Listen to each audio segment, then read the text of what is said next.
നമസ്കാരം. നമ്മുടെ രാജ്യത്തിൻ്റെ തലസ്ഥാനം വളരെ ചൂടേറിയ ഒരു തെരഞ്ഞെടുപ്പ് പ്രചരണത്തിലാണ് എന്ന് നമുക്കറിയാം. 2025 ആദ്യ നിയമസഭാ തെരഞ്ഞെടുപ്പിലേക്ക് കടക്കുന്നു.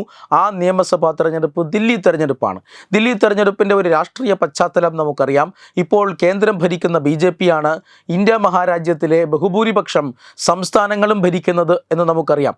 2014 കേന്ദ്രത്തിൽ ചരിത്രം കുറിച്ചുകൊണ്ട് അധികാരത്തിൽ വന്നതിന് ശേഷം BJP അതിൻ്റെ വേരോട്ടം എല്ലാ ഭാഗങ്ങളിലും, രാജ്യത്തിൻ്റെ എല്ലാ ഭാഗങ്ങളിലേക്കും നടത്തിയിരുന്നു. BJPക്ക് പരമ്പരാഗതമായി സ്വാധീനമുണ്ടാകാതിരുന്ന പല സംസ്ഥാനങ്ങളിലും BJPക്ക് എത്താൻ സാധിച്ചു. വടക്ക് കിഴക്കൻ സംസ്ഥാനങ്ങളെല്ലാം തന്നെ ഭരിക്കുന്നത് ഇപ്പോൾ BJP ആണ്. പശ്ചിമ ബംഗാൾ പോലെയുള്ള സംസ്ഥാനങ്ങളിൽ ഭരണമില്ലെങ്കിലും ശക്തമായ സാന്നിധ്യമായി BJP മാറിയിരിക്കുന്നു, ശക്തമായ പ്രതിപക്ഷമായി BJP മാറിയിരിക്കുന്നു. എന്തിനേറെ പറയുന്നു, തെക്കൻ സംസ്ഥാനങ്ങളായ തെലങ്കാനയിലും തമിഴ്നാട്ടിലും കേരളത്തിലും പോലും വലിയ രാഷ്ട്രീയ സ്വാധീനം വർദ്ധിപ്പിക്കാൻ ഈ കഴിഞ്ഞ ഏതാനും വർഷങ്ങൾ അല്ലെങ്കിൽ 10 വർഷങ്ങൾ കൊണ്ട് BJPക്ക് സാധിച്ചിട്ടുണ്ട്.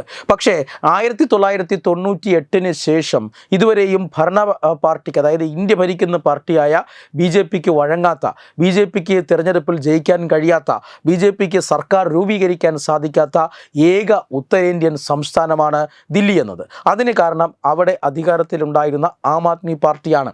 അഴിമതി വിരുദ്ധ പ്രതിച്ഛായ ഉന്നയിച്ചുകൊണ്ട് ഒരു പ്രത്യേക രാഷ്ട്രീയ നയമൊക്കെ രൂപീകരിച്ചുകൊണ്ട് വ്യത്യസ്തമായ ഒരു പാർട്ടി എന്ന നിലയിൽ ആണ് അധികാരത്തിൽ വരുന്നത് ദില്ലിയിൽ. 2014 നടന്ന തെരഞ്ഞെടുപ്പിൽ അവിടെ ആം ആദ്മി പാർട്ടി ആദ്യമായി അധികാരത്തിൽ വരുന്നു. പക്ഷേ അവർക്ക് കേവല ഭൂരിപക്ഷം തികയ്ക്കാൻ ആ തെരഞ്ഞെടുപ്പിൽ സാധിച്ചിരുന്നില്ല.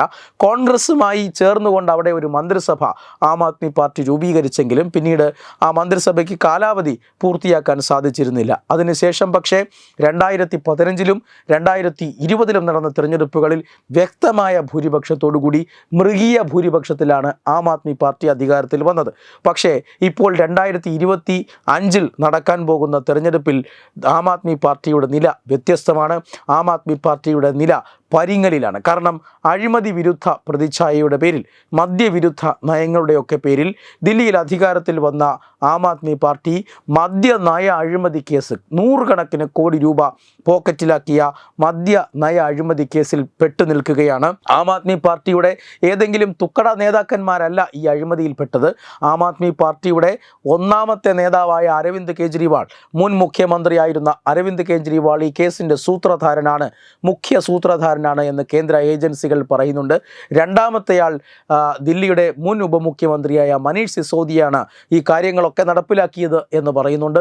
അങ്ങനെ നോക്കിയാൽ ഈ അരവിന്ദ് കെജ്രിവാളും മനീഷ് സിസോദിയയും അടക്കമുള്ള ആം ആദ്മി പാർട്ടിയുടെ പ്രമുഖരായ നേതാക്കന്മാരെല്ലാം അഴിമതി കേസിൽ ജയിലിൽ കിടന്നു. അതിനുശേഷം ഇപ്പോൾ എല്ലാവരും ജാമ്യത്തിൽ പുറത്തിറങ്ങി നടക്കുന്ന സ്ഥിതിയാണ്.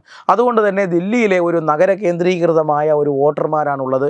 അവരുടെ വോട്ടിംഗ് പാറ്റേൺ എന്ന് പറയുന്നത് തികച്ചും നൂതനമായ ആശയങ്ങളോട് പ്രതികരിക്കുന്ന, മെച്ചപ്പെട്ട രീതിയിൽ പ്രതികരിക്കുന്ന ഒരു വോട്ടിംഗ് വിഭാഗമാണ്. അതുകൊണ്ട് തന്നെ അവർ ആം ആദ്മി പാർട്ടിയെ അഴിമതി വിരുദ്ധ പ്രതിച്ഛായയുടെ പേരിൽ 2 തവണ ഭരണം നൽകി. പക്ഷേ ഇപ്പോൾ ആ പ്രതിച്ഛായ ആം ആദ്മി പാർട്ടിക്കില്ല. അതുകൊണ്ട് തന്നെ ഭരണം നഷ്ടപ്പെടുമോ എന്ന കാര്യത്തിൽ വലിയ ആശങ്കയുണ്ട് ആം ആദ്മി പാർട്ടിക്ക്. തുടർഭരണം നേടാൻ കഴിയുമോ എന്നത് ആം ആദ്മി പാർട്ടിയെ സംബന്ധിച്ചിടത്തോളം വലിയ സംശയത്തിലുമാണ്. അതുകൊണ്ട് തന്നെ ഈ രാഷ്ട്രീയ സാഹചര്യം മുതലെടുത്തുകൊണ്ട് ദില്ലിയിൽ അധികാരത്തിൽ വരിക, ഭരണം പിടിക്കുക, 98 ശേഷം വഴങ്ങാത്ത ഒരു സംസ്ഥാനത്തെ പിടിച്ചെടുക്കുക എന്ന ഒരു നയമാണ്, എന്ന ഒരു ലക്ഷ്യമാണ് ഇപ്പോൾ BJPക്കുള്ളത്. പക്ഷേ BJP അതുകൊണ്ട് തന്നെ ഈ തെരഞ്ഞെടുപ്പ് പ്രചരണത്തിൻ്റെ ആദ്യഘട്ടം മുതൽ ആം ആദ്മി പാർട്ടിയുടെ അഴിമതിയാണ് വളരെ വ്യക്തമായി ജനങ്ങളോട് പറഞ്ഞുകൊണ്ടിരിക്കുന്നത്. പക്ഷേ ആം ആദ്മി പാർട്ടി ഇപ്പോൾ തുടർ ന്യായങ്ങൾ പറയുന്നത്, അല്ലെങ്കിൽ ഇപ്പോൾ BJPക്കെതിരെ ഉന്നയിച്ചിരിക്കുന്ന ആരോപണം എന്ന് പറയുന്നത്, BJP വോട്ടർ പട്ടികയിൽ അട്ടിമറി നടത്താൻ തയ്യാറെടുത്തിരിക്കുന്നു. ആയിരക്കണക്കിന് ആളുകളെ ഓരോ നിയോജക മണ്ഡലത്തിലും BJP ഇങ്ങനെ ആഡ് ചെയ്യുന്നുണ്ട്. ഇവരെല്ലാം ബീഹാറിൽ നിന്നും UPയിൽ നിന്നുമൊക്കെ ഉള്ളവരാണ്. പൂർവാഞ്ചലിൽ നിന്നും ചില ആളുകളെ കൊണ്ടുവന്ന് ഇവിടെ ദില്ലിയിലെ വോട്ടർ പട്ടികയിൽ ചേർക്കുകയാണ് എന്ന ആരോപണമാണ്, ഗുരുതരമായ ആരോപണമാണ് ഉന്നയിച്ചത്.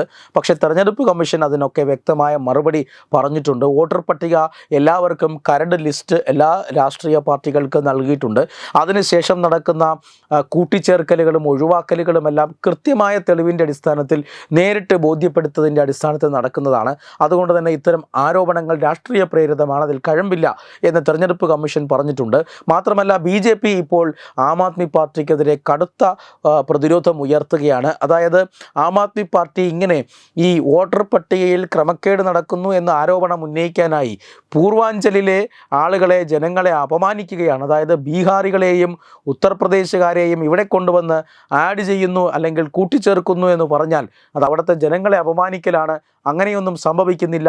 വസ്തുതകളുടെ അടിസ്ഥാനമില്ലാതെ ആ നാട്ടിലെ ജനങ്ങളെ അരവിന്ദ് കെജ്രിവാൾ അപമാനിക്കുകയാണ് എന്ന ആരോപണമാണ് ഇപ്പോൾ BJP ഉയർത്തിയിരിക്കുന്നത്.